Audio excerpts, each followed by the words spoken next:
एक minute. Good morning student, आपका अपना यूट्यूब चैनल वीएमएस नौलकी में आपका हार्दिक स्वागत है।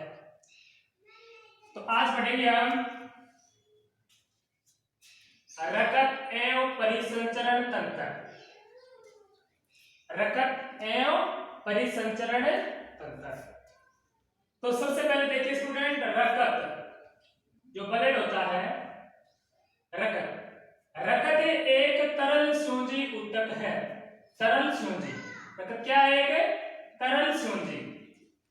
तरल स्योंजी यानी द्रव, ऊतक यानी कोशिकाओं का समूह है। तो रकत क्या है? एक तरल स्योंजी ऊतक है जो मानव में पोषक तत्वों, मनुष्य के अंदर पोषक तत्वों तथा O2 ऑक्सीजन को कोशिकाओं में तथा कोशिकाओं से उपापचयी अपशिष्ट पदार्थों तथा CO2 का परिवहन करता है। यानी ऑक्सीजन को क्या करना? ग्रहण करना। और उपापचयी जो प्रोटीन पच जाता है, पचने के बाद में जो अपशिष्ट होता है उस पदार्थों को बाहर निकालना, यानी ऑक्सीजन ग्रहण करना और CO2 का परिवहन करना। रक्त का पीएच मान 7.4 होता है। रक्त का पीएच मान कितना होता है? 7.4। Very very most important question है। बहुत बार छोटा क्वेश्चन पूछ लेते हैं कि मानव रक्त का पीएच मान कितना होता है। तो मानव रक्त का पीएच मान कितना होता है? 7.4 होता है। अगर इससे ज्यादा पीएच मान हो जाएगा या कम हो जाएगा तो व्यक्ति की मृत्यु भी हो सकती है। तो व्यक्ति का पीएच मान कितना होता है? 7.4 होता है। रकत का निर्माण लाल अस्थि मज्जा में होता है। लाल अस्थि मज्जा अपने जो हड्डियां हैं, हड्डियों के जो अंदर क्या है? लाल अस्थि मज्जा। यानी रकत का निर्माण लाल अस्थि मज्जा में होता है। जबकि भ्रूण अवस्था, जब बच्चा पेट में होता है, भ्रूण अवस्था में होता है, अथवा नवजात शिशु में रकत का निर्माण कलिया में होता है। यह हमारा दायां भाग है, बायां भाग यानी बाएं भाग, बाएं की तरफ यानी कलिया होता है हमारा। यहाँ पेट से थोड़ा ऊपर यहाँ इस साइड में होता है, कलिया में होता है। यानी जब बच्चा पेट में होता है यानी भ्रूणावस्था में होता है, या फिर जन्म के बाद तुरंत बच्चा जो नवजात छोटा बच्चा होता है तो उसका रकत का जो निर्माण होता है वो किसमें होता है? कलिया में होता है। कलिया किस साइड में होता है? इस साइड में होता है। ठीक है, बाएं साइड में होता है। रुधिर को दो भागों में बांट दिया, एक तो द्रव भाग हो गया और दूसरा ठोस भाग हो गया। द्रव भाग जिसको बोलते हैं हमें प्लाज्मा, द्रव भाग जिसको बोलते हैं हमें प्लाज्मा, और ठोस भाग जिसको हम बोलते हैं कोशिका। अब देखिए स्टूडेंट, रुधिर कोशिकाएं 3 प्रकार की होती है।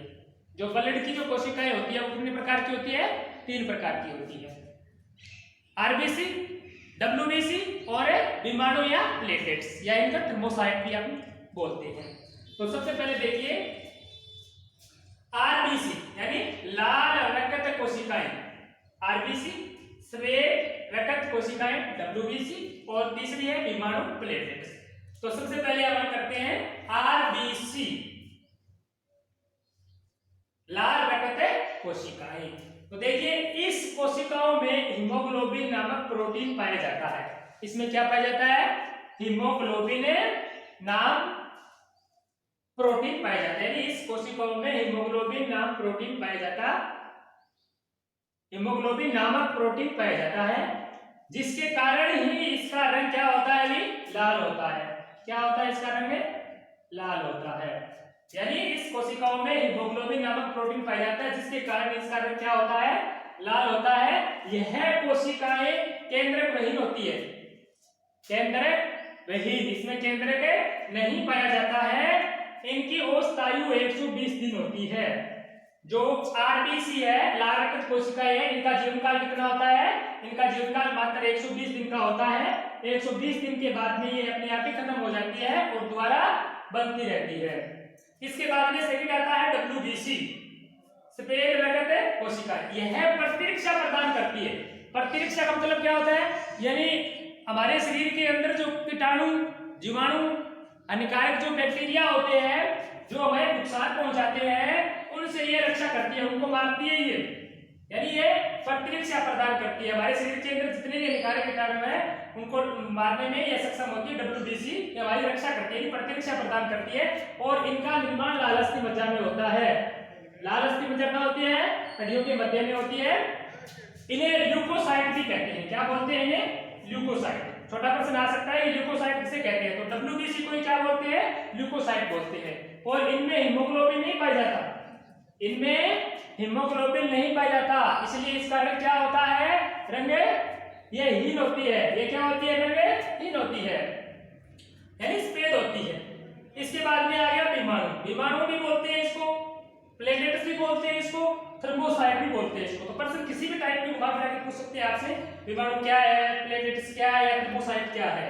तो हमें क्या है, एक ही बात है, चाहे विमाणु बोल दीजिए आप, चाहे प्लेटलेट्स बोल दीजिए आप, चाहे थर्मोसाइट बोल दीजिए। यानी इनका जीवन काल मात्र 10 दिन का होता है। इनका जीवन काल कितना होता है? 10 दिन का होता है। 10 दिन के बाद में ये क्या है? दोबारा बनती है। इनका जीवन काल कितना होता है? 10 दिन का। और 10 दिन के बाद में फिर क्या है? दोबारा बनती है, बनती रहती है। यह कोशिकाएं मुख्य रूप से रक्त का धक्का जमाने का कार्य करती है। और इनका मुख्य कार्य क्या होता है? भी छोटा प्रश्न पूछ सकते हैं आपसे कि जो रक्त का धक्का जमाने का कार्य करती है वो कौन सी कोशिकाएं है? तो विमाणु है, प्लेटलेट्स है, थर्मोसाइट जिसको हम बोलते हैं। और यह विमाणु केंद्र क्या होता है? रहीन होता है।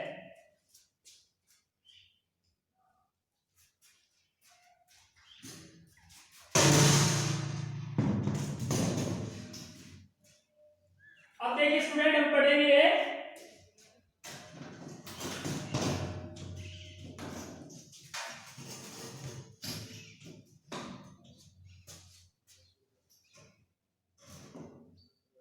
हमने पढ़ा था रक्त के प्रकार, आरबीसी, WBC और विमाणु या प्लेटलेट्स। अब पढ़ेंगे हम रक्त, यानी रक्त के कार्य पढ़ेंगे हम, रक्त के कार्य। तो सबसे पहले देखिए रक्त का जो ब्लड का कार्य होता है वो क्या होता है कि O2 तथा CO2 का परिवहन करना, यानी ऑक्सीजन को ग्रहण करना और कार्बन डाइऑक्साइड को बाहर निकालना, इसका कार्य होता है, रक्त का कार्य होता है। नंबर 2 देखिए पोषण तत्वों को अंगों तक पहुंचाना, यानी पोषण तत्वों को क्या है?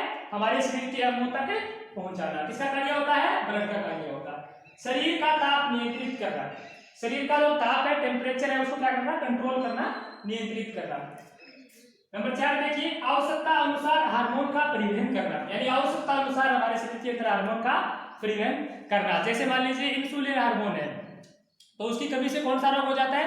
मधुमेह रोग हो जाता है। तो इसको क्या करती है? ये कंट्रोल करता है। कौन करता है? ब्लड करता है, यानी आवश्यकता अनुसार हार्मोन का क्या करता है? परिवहन करता है। शरीर का ताप नियंत्रित करना, यानी शरीर का ब्लड का क्या करना? शरीर का ताप नियंत्रित करना। फिर आता है अपशिष्ट पदार्थों को बाहर निकालना, यानी जो अपशिष्ट पदार्थ है उसको क्या करना? बाहर निकालना। तो किसका कार्य होता है? रक्त के ये कार्य होते हैं। इसके बाद में देखिए स्टूडेंट रक्त के प्रकार। रक्त की आरबीसी की सतह पर पाए जाने वाले प्रतिजन, रक्त की आरबीसी की सतह पर पाए जाने वाले प्रतिजन के आधार पर रक्त को 4 भागों में बांटा गया। कितने भागों में बांटा गया रक्त को? 4 भागों में। यानी रक्त की जो आरबीसी की सतह है, ब्लड है, जो उसके आरबीसी की जो सतह होती है पर पाए जाने वाले प्रतिजन जो होते हैं के आधार पर ब्लड को कितने भागों में बांट दिया? 4 भागों में बांट दिया, ए बी और ओ। तो देखिए स्टूडेंट, जिसका ए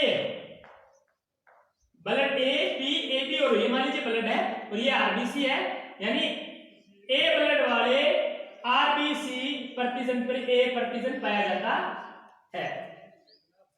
जिसका बी है उसमें आरबीसी पर बी प्रतिजन पाया जाता है। जिसका ब्लड ए बी है उसके आरबीसी पर ए बी प्रतिजन पाया जाता है। और जिसका ओ है ब्लड, उसके आरबीसी पर कोई प्रतिजन नहीं पाया जाता है, मतलब कोई प्रतिजन नहीं पाया जाता है, जो होता है कोई प्रतिजन नहीं पाया जाता। बल्कि इसके अलावा एबी के अलावा आरबीसी पर एक और प्रकार का प्रतिजन पाया जाता है। एबी के अलावा आरबीसी पर क्या एक और प्रकार का प्रतिजन पाया जाता है, जिसे हम क्या बोलते हैं? आर अक्ष प्रतिजन बोलते हैं। क्या बोलते हैं? आरएच प्रतिजन बोलते हैं। और आरएच के आधार पर क्या है, रकत दो प्रकार का है। कितना प्रकार का है? दो प्रकार का। एक तो है आरएच धनात्मक और दूसरा होता है आरएच ऋणात्मक होता है। मान लीजिए ए प्रतिजन वाला ए प्रतिजन है, अगर उसके ऊपर आरएच धनात्मक है तो उसका ब्लड ग्रुप क्या हो जाएगा? आरएच पॉजिटिव हो जाएगा। अगर आरएच माइनस है, ऋणात्मक है, तो उसका ब्लड ग्रुप क्या हो जाएगा? माइनस। इसलिए क्या है, कहते हैं ना मेरा ब्लड ग्रुप ए पॉजिटिव है, मेरा क्या है? नेगेटिव है। तो क्या है, एबी के अलावा आरबीसी पर एक और प्रकार का प्रतिजन पाया जाता है जिसे आरएच प्रतिजन कहते हैं। और आरएच के आधार पर रकत कितने प्रकार का होता है? दो प्रकार का होता है, आरएच धनात्मक और आरएच ऋणात्मक। अब पढ़ेंगे हमें रकत परिसंचरण तंत्र के बारे में।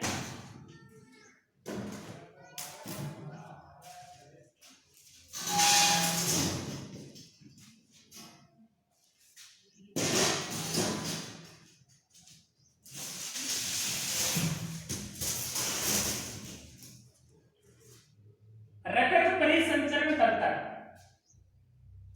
के बारे में पढ़ेंगे हम। देखिए स्टूडेंट, परिसंचरण तंत्र विभिन्न अंगों का संयोजन है। विभिन्न अंगों का क्या है? संयोजन है। जो शरीर की कोशिकाओं के मध्य, जो हमारा शरीर है उन कोशिकाओं के मध्य गैसों का, पोषक तत्वों का, हार्मोन और अपशिष्ट पदार्थों आदि का क्या करता है? परिवहन करता रहता है।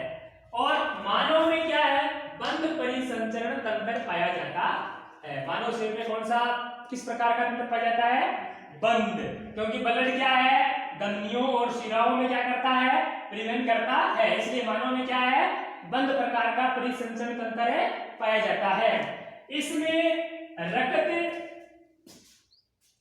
हृदय तथा रक्त वाहिनियां सम्मिलित होती है। इसमें क्या होता है? रक्त, हृदय, हमारा जो हृदय है और रक्त वाहिनियां क्या होती है? सम्मिलित होती है। इसके अलावा लसिका भी इस परिवहन का हिस्सा है। लसिका भी क्या है?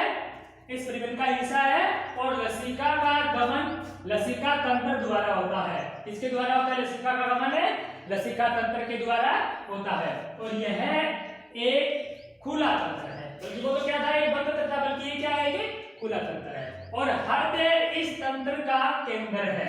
हृदय क्या है? इस तंत्र का क्या है?